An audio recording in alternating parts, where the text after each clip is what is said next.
Hey folks, I'm Chris and I'm your Commander Mechanic. I just want to take a moment and remind everyone that I'm streaming weekly over on Twitch. Join me every Monday night as we do a live tune-up, collaborative brew, or some kind of deck build together. Check my socials for more details and join me. twitch.tv/CommanderMechanic. 2021 saw a lot of cards released. I did my top cards of the year video in the first annual Golden Nut Awards linked up top. But that just scratched the surface of the commanders released this year, and only covered the best. What about the underappreciated?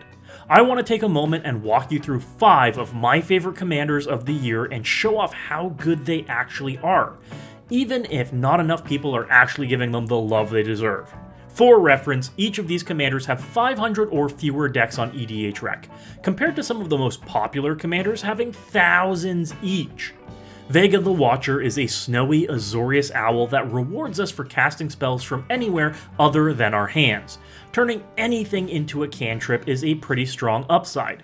Printed in Kaldheim alongside the mechanic Foretell, when we look at the card pool for Commander, this underappreciated bird gets so much better. Cards with flashback like Deep Analysis draw you an extra card, and spells like Ephemerate with Rebound get you an extra card on the second cast.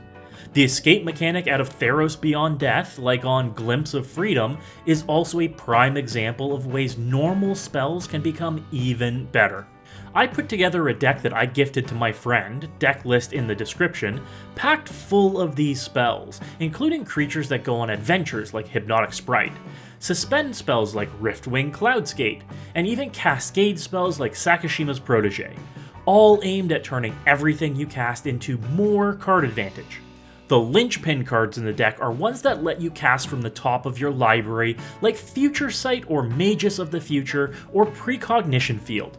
The deck wins with cards that trigger on spellcast or cards that mill, and plays a very passive controlling role at any table. It's a fun deck for players that like to sit back with untapped mana, 7 cards in hand, and watch their opponents squirm. Yedora Gravegardener is a fantastically fun mono-green deck that I put together as a Twitter-exclusive build. I'm astonished this commander isn't seeing more play, as her ability is unique and absolutely busted. Being a 5/5 for 5 is great, but she reads, whenever another non-token creature you control dies, return it to the battlefield face down as a forest land. When I read that for the first time, my eyes nearly popped out of my head, because it doesn't say non-land creature. So, if you can turn your lands into creatures, when they die they return to the battlefield untapped. Sure, they have summoning sickness, but it's easy enough to generate infinite sacrifices, infinite enters the battlefield triggers, and infinite mana. The deck I put together, linked below, uses enchantments like Life and Limb, Living Lands, or Nature's Revolt to turn your forests into creatures. Then you can sacrifice them to any numbers of outlets over and over again. Sacrifice them to a Zurin Orb for infinite life. Sacrifice them to an Altar of Dementia for infinite mill. Sacrifice them to a Phyrexian Altar for infinite mana. When you add in cards that trigger off of landfall, like a Lotus Cobra, or a Rampaging Balos, or a Courser of Krufix, you can achieve the same with any sacrifice outlet. The deck is remarkably fun and consistent. I am always surprised I don't see more people raving about Yedora. Quintorious Field Historian is another uncommon commander, a theme among these underrated gems, that has long been overlooked thanks to the strengths of Lorehold color legends we've received in Strixhaven. Hoffrey Ghostforge and Velomachus always seem more powerful, right?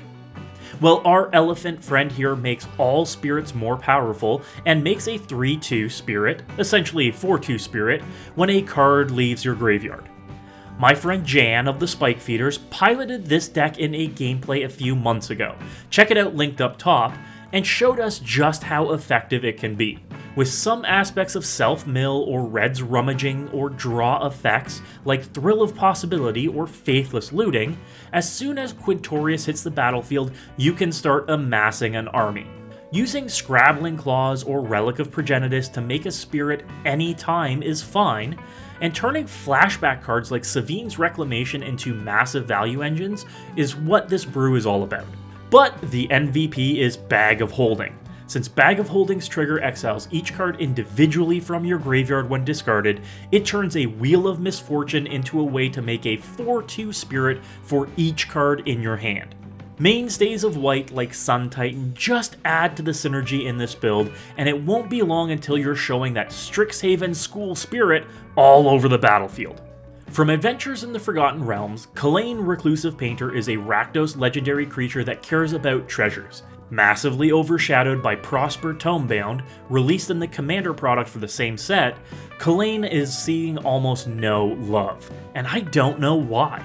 She makes a treasure token when she enters the battlefield, and whenever you cast a creature using a treasure token, they enter with a +1/+1 counter for each treasure token spent on them. That made me want to build a simple budget brew that was part treasures, part counters, and all Rakdos, a color we don't normally see used a +1/+1 counter strategy. Linked in the description is my deck, focused on either making more treasures with a Zorn, a Magda Brazen Outlaw, or a Grim Hireling, then turning those treasures into ramp and bigger creatures. Being able to have a Krenko Tin Street Kingpin enter with additional 3 counters gets your Goblin Ball rolling very fast, or making any creature you use a treasure to cast have menace with a Hagrid Constrictor are just some of my favorite interactions. Though the deck wins through cards like Marionette Master, entering with upwards of 6 additional counters on it, this unassuming creature then turns every treasure you sacrifice into a punch in the face for 9 or more damage. I played this deck on stream a few times and absolutely shook the table with some of the fast, hot plays. Check it out if you want a cheap, effective budget deck that'll wow your opponents with sick plays and crazy synergy. Lastly, and unfortunately leastly, is Captain Ripley Vance. Vastly underloved, the Captain has barely 150 decks on EDHREC at time of writing. Printed in Modern Horizons 2, this 3/2 pirate wants us to load up on power and cast multiple spells a turn. She gets a +1/+1 counter after casting your 3rd spell in a turn, then fires her cannons, hitting any target with damage equal to her power. This led me to build a Voltron-style deck geared towards getting her power as high as possible, with spell-slinging elements to hit that magical 3rd spell cast as consistently as you can. Putting a Nettle Cyst on the Captain to boost her power, or suiting her up with a grafted exoskeleton, means game over for your opponents more often than not. Even better when you can throw a Basilisk Collar on her and start gaining life as well.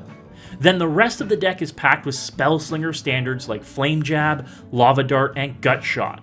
Small spells that can be repeated to hit the magic 3rd cast, ideally at instant speed to trigger it on opponents' turns as well.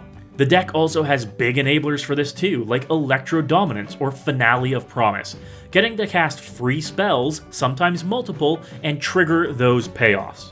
It's a deck and a concept much akin to my Rionia Fire Dancer deck, but I can only have one love.